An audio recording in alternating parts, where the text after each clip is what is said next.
Hello everybody, and today I'm going to be talking about what fits in my newest bag, the Goyard Bellechase bag, and I have been loving this bag. So I picked this up in Paris. If you haven't seen those vlogs or that unboxing, I will have those linked with the playlist down below.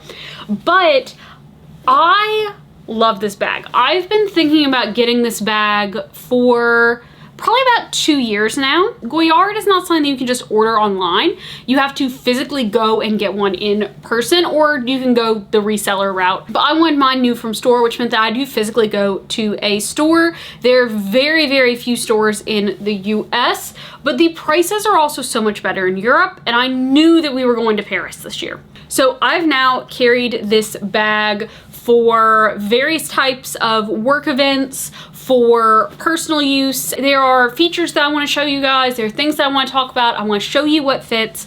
That way, if this is a bag that works for you and you want to look on the resale market, you want to go to a store in person and get it, you can make that happen with having confidence of what this bag is going to be like in real life. So feature-wise, if you want to carry it, you're going to be carrying it on your shoulder. So the leather on Goyard bags, I want you to look at the thickness sort of this leather strap. It's a pretty stiff leather. This will soften over time, but definitely going to be stiffer than what my very well broken in Neverfull handles are. It's also about twice as thick as the Neverfull handle. Next feature is you'll notice this little clip here in the center. This is meant to help hold the bag closed, and you can use this, you cannot use it. It's really sort of up to you when it comes to capacity. I will say this stays on great when it's just sitting still. When you're carrying it, the way that your body kind of rubs against this, this sort of pops up a bit and can easily pop off. So I wouldn't be depending on that for security. But when it comes to security on the inside of the bag, there are a couple of different things. You do have one deep interior pocket here. You also have this strap, and this helps do a couple of things. One, it helps maintain this sort of cinched side of the bag, but it also adds just a little bit of security where there's a little bit of a strap you have to mess around with to pull things out. That can easily be undone if you want to. So when I do that, it allows me to expand the bag out a bit, so giving it a little bit of a different profile. And then you also have this flap, and this flap goes then and can cover the interior contents of your bag. There's obviously nothing in here for it to like sort of lay across and help hold the shape, but that keeps your inside things covered. I really like that particular feature. I think that that is really great because the Neverfull is just an open hole. So I like the fact that they thought enough about this bag to add this flap as a little bit of security. Now, the interior itself is lined in a very light colored canvas, so keep that in mind. This is sort of like a cloth canvas lining, whereas you've got the canvas on the outside, but cloth canvas lining on the inside. And with this, like, it's going to stain. If you have a dark pin in it that leaks, like, it's going to stain. So just sort of keep that in mind. If you are getting this bag, you might want to consider a liner. For me personally, I'm not concerned about it because one, I don't plan to sell this bag. Two, it's going to be used as a tote. Like, it's going to get some dirt in there. It's not going to be pristine and perfect forever. But let me show you what all fits in this bag, because this is what has surprised me, is how much it actually holds for it not being that large of a profile tote bag. And I will do some mod shots so that you can see what it looks like on. I have a very large personal laptop, and so this isn't gonna fit in a lot of bags. It actually does fit in this. I've carried this laptop in this bag. Now, in order to do that, I do need to have the bag be unstrapped as far as that middle cinching in strap goes. But if I lift the bag up, laptop is hidden profile wise, and then hopefully I don't drop the bag or the laptop, it does fit in there, and mine is a 15-inch laptop. I can also have my just nice little 13-inch work laptop in. And for that, I can have the sides cinched in. So as you can see, it's not visibly showing. I've now cinched in the sides, and you can see that my 13-inch fits with the bag cinched. Now, in most cases, I'm not going to be carrying both laptops, but if I needed to with this bag, I could, and that's a very big positive feature for me. Let me show you sort of how I would pack this for work versus personal use. So I've already got my laptop in there. I would probably bring my Smyson Portfolio notebook. I would have my laptop charger with me, probably a lint roller, my blue light glasses, and let me show you guys what this looks like. So still tons and tons of room in there. I could very easily throw in a little cosmetic PM pouch. This has like a lot of like chargers, my ear pods, and then if I wanted to just use this as like a bag and I would just leave my laptop at work, I could absolutely do that and just throw in like my card holder and my phone and my keys and stuff in that back pocket. But I could also have something like my walk with me, and I can actually fit that in as well. All that stuff fits. I would then throw the little cover over top, keep it protected, and then this is heavy. With all of that in here, this is pretty heavy, so I would definitely want to carry it on my shoulder. I probably wouldn't necessarily bring the pouch with me, but pretty much everything else I could easily put in here. When I have used this work-wise, I have thrown my laptop, my notebook, my charger, and my walk in here. I have also done it where I kept my card holder, my phone, my keys, didn't bring the walk. And that helped lighten the bag significantly when I dropped a purse out of the bag. But very easy to use. If, however, I weren't going for work and I were wanting to have this bag as a bit more of a personal bag, so I've taken everything out of the bag now. I would still probably keep my lint roller in because my golden retriever's hair just goes everywhere. Doesn't matter if I've lint rolled when I left the house. I still need to lint roll again whenever I get out of the car.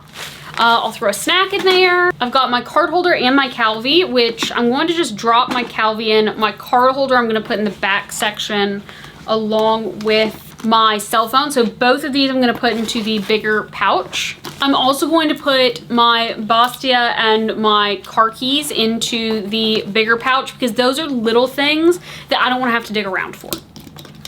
And that's really all that I'm going to put in that interior pouch, and that's more just for organization. And if I were using this as a bag, I would be using it as a bag because I need to have like some documents and things with me, probably something for entertainment. So let me grab a book.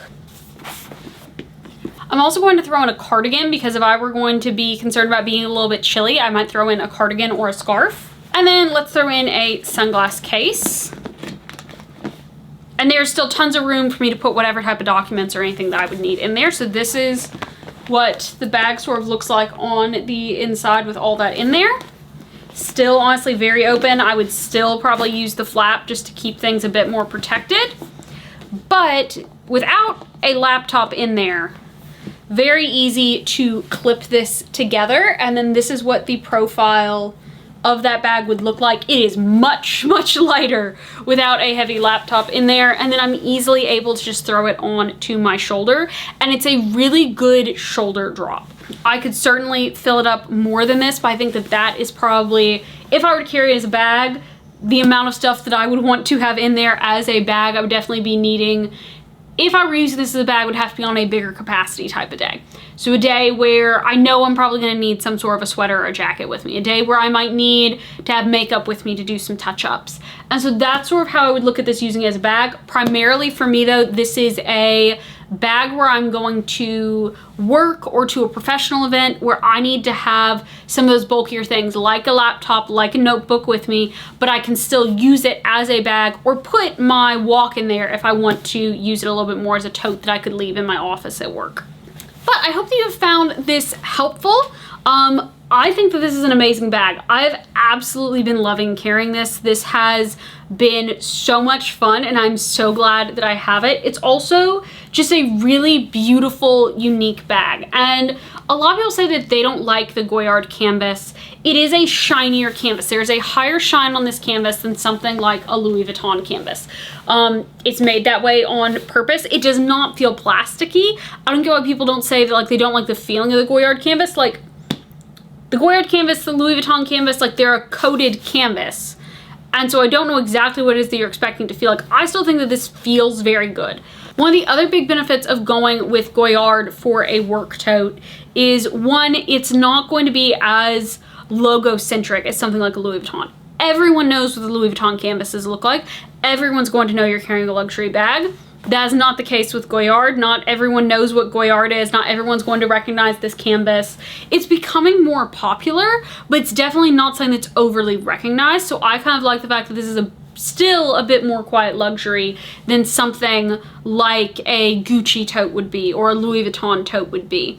Also, unlike most of these other brands, Goyard has this super wide range of colors, and all of the colors are available in this bag, and they even do limited editions in it. So it came down really to the green, the brighter red, or the maroon. The reason that I really loved the green for me is that it fell sort of in between the brightness of the red with the darkness of the maroon. The canvas allows some of the lighter colors that are on this green to really sort of show up and pop and bring some lightness and brightness to the bag that I didn't feel that the maroon necessarily did. Even though it is a shiny finish, I felt like the maroon sucks in the color a bit more, whereas the green was reflecting it a little bit more. But it's not as bright as the red is. The red was very, very bright, and I didn't feel like that for me with my coloring would look as professional as the green was. The way that Blake put it, that looking between the different colors, he said, you know, I can see you getting out of your car with the green. I can't see you getting out of your car with the red or the maroon or with the gray. And that's sort of what you have to think about when picking a color with Goyard, because you aren't having to be concerned about hardware on a bag like this, because there is no hardware on a bag like this. You have to think about what's going to work best with your wardrobe. I've tried it on with navies, with blacks, with whites, and I know that this color worked really well with different colored clothing, and that was what I needed to see to prove to myself that this was the right color bag for me. I highly, highly, highly recommend this bag. This bag was, I believe, 2,100 euros. In the States, it was 2,400 last year, plus tax. So over 26, I'm sure this bag increased in price in the US this year because all of their bags typically increase in price. So you were looking at paying around maybe even 2,800 for this bag in Europe. This was 2,100 euros. We have to convert that to USD. You then got the VAT back of, I think it was around $260 that we got back in VAT back. And so that made this bag, conversion-wise, come out to be around $2,000 and $2,100. So definitely quite a bit of savings, $700 of savings probably, between getting it in the US versus getting it in France. So there's a big savings to be had on Goyard. If you know you're going to be in Europe and in a city with a Goyard, I think that it is worth waiting until you can get it there. But having carried it, I think that I would be willing to pay the $2,700 in the US. And that is something that I'm not able to say about all of my bags. I am not able to say that at current price points, I would go back and rebuy them. A lot of my bags, I would not buy at current prices. And that is how much that I've enjoyed carrying this bag, is that I would pay more for it in the US to get it again if something were to happen to this bag. And that's the biggest recommendation that I can give anything. If you have any other questions about the Goyard Bellechase PM bag, please let me know, and I'm more than happy to answer those questions. And with that, I hope you have a great rest of your day. Bye!